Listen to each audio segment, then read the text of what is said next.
আল্লাহ পাক রব্বুল আলামিনের নবী বললেন, আমি বলবো না দিয়ে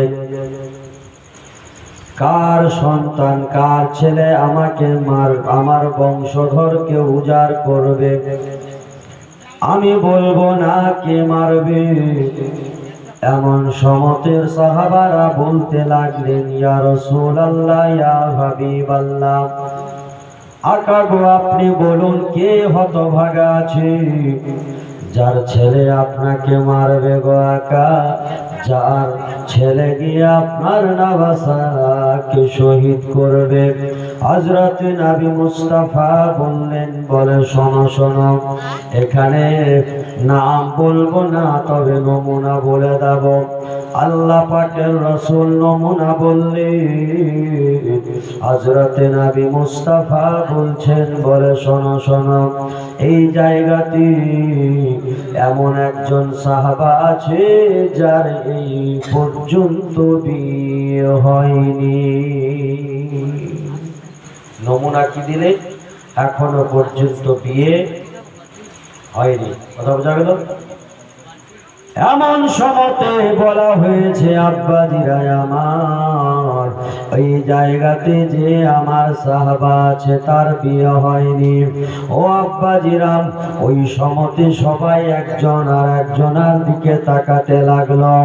এক সময় দেখা গেল সবাই বিবাহিত ছিল, সবারই বিয়ে হয়ে গিয়েছিল, সবারই বাড়িতে বিবি ছিল, কিন্তু একজন নবীর সাহাবা যে অবিবাহিতা ছিল, এখনো পর্যন্ত বিয়ে হয়নি।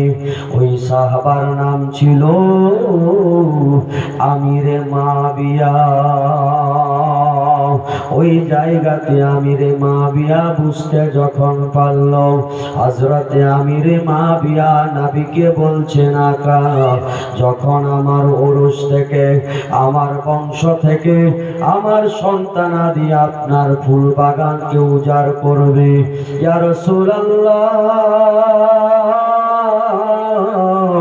এই যদি আপনার কিনা ভবিষ্যৎবাণী হয়ে থাকে, তাহলে আমি আমির মাবিয়া বিয়ে করব না,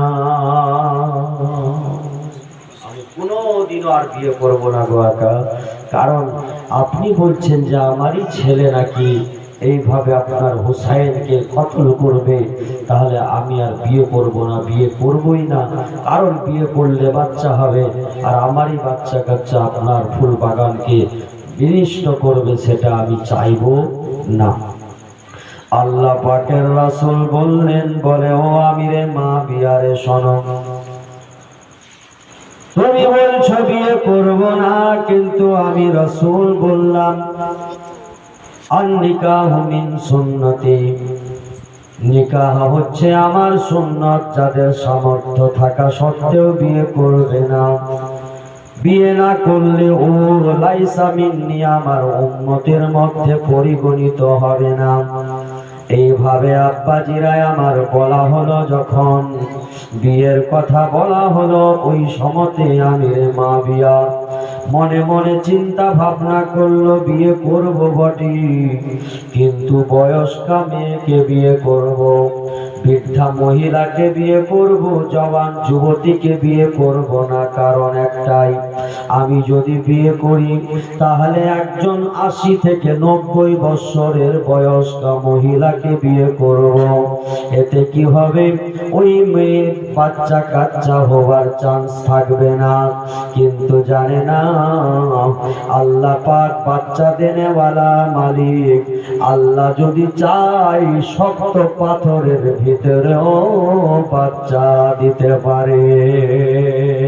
সেইভাবে আব্বাজিরায় আমার শুনে নিন, হযরতে আমিরে মাবিয়া চিন্তা ভাবনা করে একজন 80 বৎসরের বৃদ্ধাকে বিয়ে করলেন। ওই সময় বিয়ে করার পরে আল্লাহ আল্লাহ ভেবেছিল বাচ্চা কাচ্চা মহিলার হবে না। আল্লাহ পাকের ইচ্ছা হলো কারণ রাসূলুল্লাহর ভবিষ্যৎবাণী হয়ে গেছে। আল্লাহ পাক রব্বুল আলামিনের নবী ভবিষ্যৎবাণী করে দিয়েছে যে আমিরে মাবিয়ার সন্তান ইমামে হোসেনকে শহীদ করবেন। আব্বাজিরারে হযরত নবী মুস্তাফা সাল্লাল্লাহু আলাইহি ওয়াসাল্লামের সাহাবা আমিরে মাবিয়ার ওই বয়স্কা স্ত্রীর পেটে আমার আল্লাহ পাক বাচ্চা দিলেন। কিছুদিন পরে ওই বাচ্চা জন্মগ্রহণ করলো, পৃথিবীর জমিনে ভূমিষ্ঠ হলো। ওই বাচ্চার নামকরণ করা হলো ইয়াজিদ। কি নাম দেওয়া হলো? ইয়াজিদ। আর এই ইয়াজিদই ছিল ইমামে হোসেনের আসল কাতিল।